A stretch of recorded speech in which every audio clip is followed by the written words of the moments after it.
Hey there, this is UC Davis Live, where we get an expert's take on a topic that's trending in the news. We're live right now, and if you'd like to ask a question, please do so in the comments, and we'll try to work it in. I'm Satirius Johnson, and today we're going to be talking about the Ebola virus, which is back in the news again because of a new outbreak. There is no cure for Ebola, and the average survival rate for anyone who gets it is 50%. In some instances, it's been as low as 10%. My guest today is Brian Bird, a virologist with the UC Davis One Health Institute. He's also the global leader for Sierra Leone and multi-country Ebola operations for Predict USAID. So at last check, the current outbreak in the DRC, the Democratic Republic of Congo, is the second biggest outbreak of Ebola ever. We had that outbreak back in 2014 in West Africa that had almost a dozen U.S. people treated for it, and we got it under control. So how is it back? Well, the virus is back because it never went away. Ebola virus is found throughout many parts of Africa, mainly Central Africa, like the Democratic Republic of Congo, but also other countries in that region.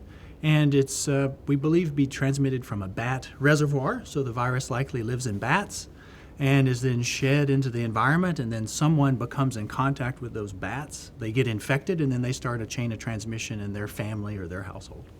So how worried should we be about it spreading beyond the region that it's in right now? I think historically there's very little reason to be worried as citizens of the United States or other countries in Europe or elsewhere, although Ebola is a very high consequence virus that could spread. In the West Africa outbreak in 2013 to 2016, there you had 28,000 cases. And the virus got out of that region into multiple countries, including the U.S. In eastern DRC, right now, the virus is contained to a relatively small area of eastern DRC, but there is the risk that it could cross the border into Uganda and then go elsewhere into the world. I think there's always a concern, especially nowadays when transport is so easy. You can get from anywhere to anywhere in just hours. I've read that the outbreak going on right now in the DRC is at the same point now that the last outbreak was, just before it took off and gained deadly momentum. So, are we at a tipping point where it could actually kind of get beyond the control that it's under right now? Ebola viruses and Ebola virus outbreaks are always at a tipping point. In the chain of transmission, they always have the ability to spread and expand exponentially. What you saw in West Africa, though, is yes, once there was approximately this many months into an outbreak, so this outbreak started in August, so now we're 6 months into this outbreak, then you started having more and more people becoming infected and then going back to their homes. One of the things about Ebola virus, especially we learned this in West Africa, is that when someone gets sick, what do? They go to their hospital or their traditional healer or the best medical care they could get. And where is that? Probably the next biggest town. The next town down the road. And in West Africa, definitely that's how Ebola virus was drawn to the capital cities, part because of good rapid transit and then people trying to get to these clinics to get treatment. Let's talk a little bit about some of the basics of Ebola. So where exactly does it come from? It's a virus, and do we know where the actual source of it was? Or do we just know where it's residing in animals? Well, we actually don't know which exact animal it comes from. Unlike a lot of viruses where we know where the source is, for Ebola virus, Ebola Zaire virus, we still don't know. And that's one of the reasons here at UC Davis we're working in the Predict project. I lead what's called the Ebola Host Project, which is to try to figure out which exact animal is the one that's harboring this virus. That way we can tell people, it's this species of bat or this species of some other wildlife animal that you really need to avoid contact with. We don't know. We presume that it's bats, and there's a lot of evidence that suggests it is bats. So that's a start, but we really have to figure out the exact source. Okay, and how exactly is it spread? This is an infectious virus. It's not a contagious virus. It's not airborne. But how exactly does it spread from person to person? Right. So Ebola virus requires really close contact between infected individuals. So if I were an infected patient and we kept a distance of 2 to 3 meters apart, you're at very, very low risk of getting infected from me, almost nil. However, if we were to share our coffee mugs and you were to drink from my water mug, well, now we've had close contact. Right. And the thing to remember about Ebola virus, is that Ebola is a social disease. It's a disease of humanity and love. If someone you know is infected and sick in your family, what do? If your grandmother is sick or your son is sick, you take care of them. you can't just let them be sick and go off into the wilderness. Right. You take care of them, and when people do that, that's when they can become infected, because it's extremely high risk then because of this direct social contact. Yeah. It's terrible. What happens to people who get the virus, and what are the symptoms, and at this point, how is it treated? Right. So Ebola virus starts like many viral infections. After you get infected, there's an incubation period of anywhere from maybe 24 to 48 hours out to 7 to 20 days. And people start with a general malaise. They don't feel well. They feel like how you feel when you might get the flu before you actually really get sick. This sort of muscle aches, joint pains, fevers, and then it progresses quite rapidly to vomiting, diarrhea, nausea, and eventually death in the severe cases. And the symptoms don't really present themselves for several days, is it? So you may actually contract it, not know it, get on a plane, and then start getting symptoms? That is a possibility. Yeah. For every disease, there's an incubation period from when the time you're infected and the virus first gets into your body to the point where you're sick enough to know that something is wrong here, right? So there is that window of time, that incubation period, certainly. Yeah. Again, we are taking questions. If you'd like to ask Dr. Bird any questions about Ebola, just drop them in the comments, and we'll try to work them in. We do have one question from a viewer asking, why did Ebola spread so rapidly? Right. So in West Africa, just as you mentioned, it is the ability of people to move in the environment very rapidly that allows viruses like Ebola that are directly transmitted, again, you mean close contact, to spread very quickly. I mean, human beings are very social creatures. We like to be in social groups. Again, it's this sort of social disease and social distance disease where the more we cluster together, the more rapidly the virus will spread. There are a lot of challenges to containing the spread of Ebola. What would you say is the biggest one right now? The biggest challenge in the DRC outbreak right now, and eastern DRC, is Ebola is a very difficult disease to stop in that it's a social disease. And the hardest thing you can do in public health is get people to change their behavior, right? Again, you're going to take care of your family member if they're sick. You're still going to want to go out into society and take care of people, right? And move around and mingle. And in places like DRC, there's so much violence right now. It's very hard for international responders to come in and set up treatment centers where people that are sick could get treatment. I mean, now we have treatment options. There are a few drugs in a drug trial, a very large drug trial going on right now that are showing efficacy in treating the disease. We now have 2 really good vaccines. So the game changer in eastern DRC now, which is something we didn't have a few years ago in West Africa, are these vaccines. So we're able to say, okay, this person we know is a confirmed case of Ebola. We can now bring these vaccines and vaccinate in a ring way, build a ring of protection around the contacts of that person. Right. So the people that shared their water cups or their other meals and their family, they can be protected and you can stop the transmission that way. Those vaccines are still experimental at this point, is that correct? They are experimental, but they're being rolled out in very high numbers. So in the Western African outbreak, there were the initial big trials to show that were these vaccines safe and efficacious. Those were very promising and worked well, so now there's even more people getting vaccinated in eastern DRC. Already 120,000 people have been vaccinated for Ebola there. You mentioned there was violence in that area. There's been political unrest. It's basically a war-ravaged area with militias fighting the government, and there's also a lot of suspicion amongst people. I guess when health crews go in, doctors go in, they need to be guarded by armed guards. When they're working, they're usually wearing these hazmat suits, which is kind of frightening for a lot of people. Right. And there's also, there was a poll that came out that like a quarter of people in the DRC, I believe, don't even think that Ebola exists. They think it's some sort of conspiracy. Right. So among all of these challenges, what is your feeling about the success in battling this kind of outbreak? Right. Well, you hit the big ones there. So it has to start with trust from the community. Right, so I agree. I've been on several response teams from the CDC where we worked on Ebola or its cousin Marburg virus outbreaks throughout Africa. And having the community accept you as a bringer of good to their community is the first step. If you don't have the community buy-in, you're going to get nowhere. Because yes, you're right. When people show up to work for Ebola or on Ebola outbreaks, the protection you have to wear for yourself is so extreme that you no longer look like a human being. all you would see of the person is just their eyes, and that would be through goggles, right? So all this personal protective equipment.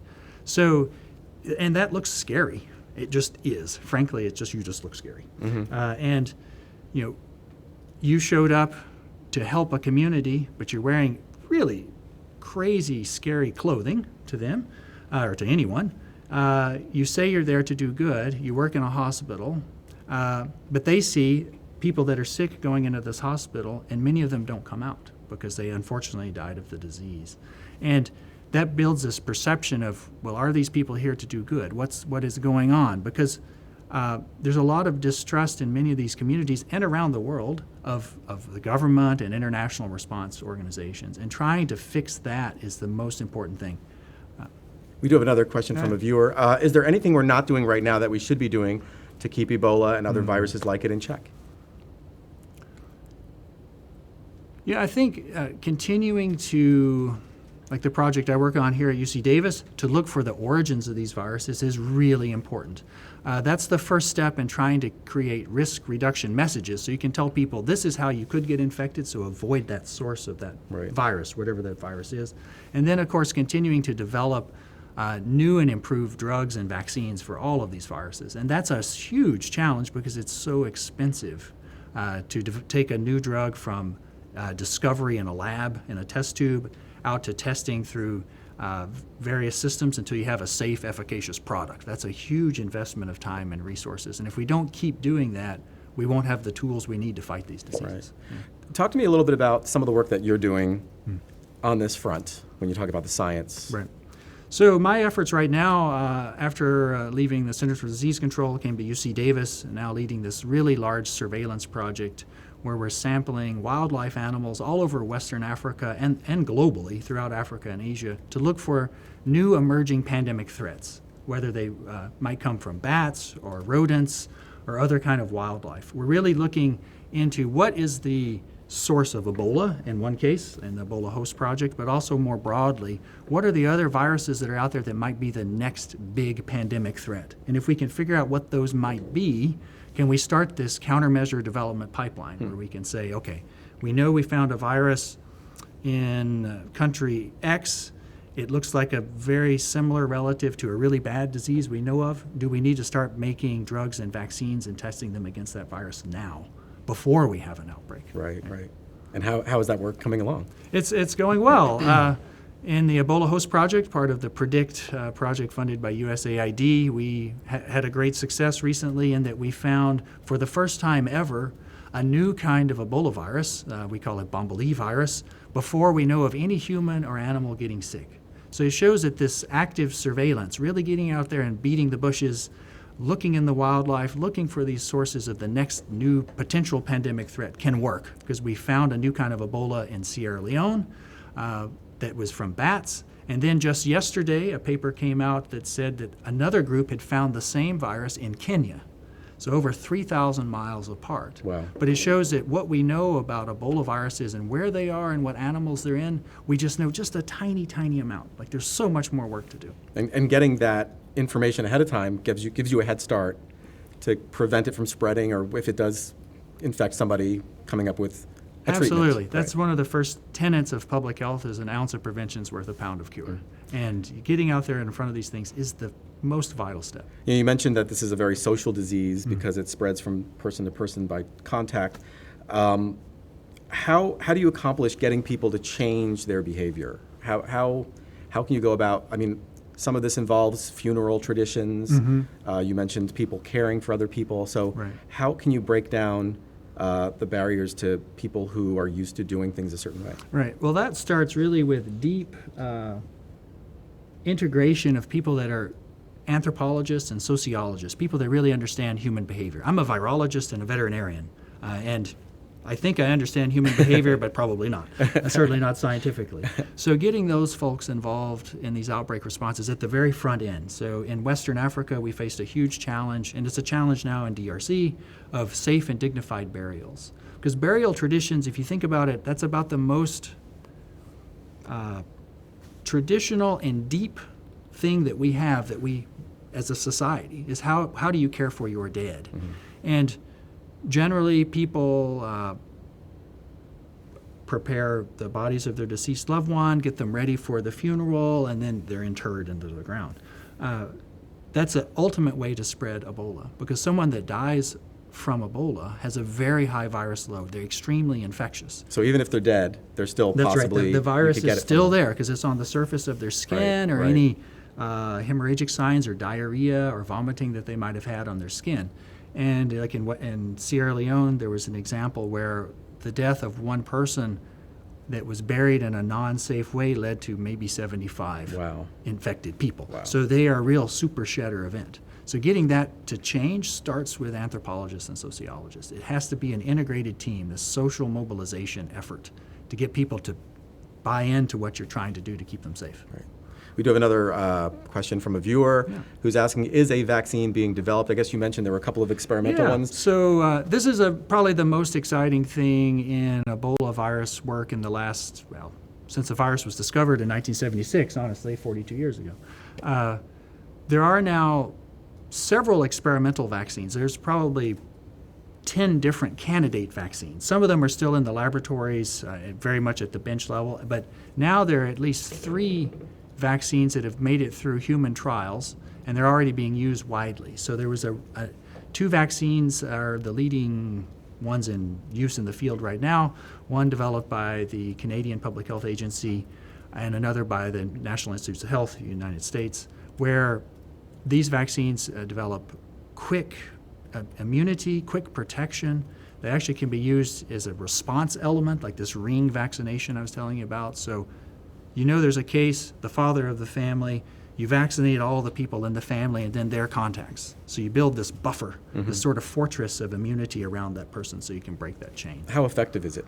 It's quite effective. In the initial trials they did in West Africa, it seemed to be in the ability to stop the chain of transmission 100% effective, at least one of the vaccines.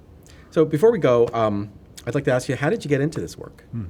Well, for me, I got into this work because I really wanted to understand diseases and how you might combat them. I grew up on a farm in Tennessee, so we had cattle, and I was always wondering, why are the cattle getting sick? Why are our pigs dying? So as a kid, you could try to figure that out, and then realized later, well, that interest in how diseases work, why do viruses make you sick? What could you do to stop that? That's how I got into this kind of work. And what's it like working in the field during an outbreak like we are having right now in DRC? Right. It's a very intense experience. Every outbreak is different. The conditions that you arrive into are different. Some outbreaks occur in tiny villages with only several hundred people. Sometimes they occur in large cities. So each, the physical level of where you might be living in tents, you might be living in someone's guest house, but really it's seeing the impact on society. So diseases like Ebola are the acid test of our humanity.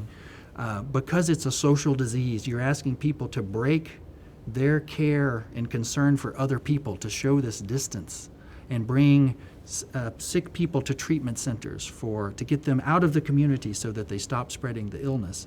And what you can see really is when you get to such a high level, like we saw in Sierra Leone and Liberia and Guinea, society starts to fray. And one of the nice things, though, is you can see how resilient we are as a species. The people of those countries are so resilient. Even faced with such a terrible tragedy, they were able to come together, change behavior, get the outbreak under control, and now going back there with my other surveillance work, it's such a wonderful thing to see that these countries have come back to life. Now, in your work, you're dealing with deadly pathogens a lot of the time on a regular basis in parts of the world with a lot of unrest often.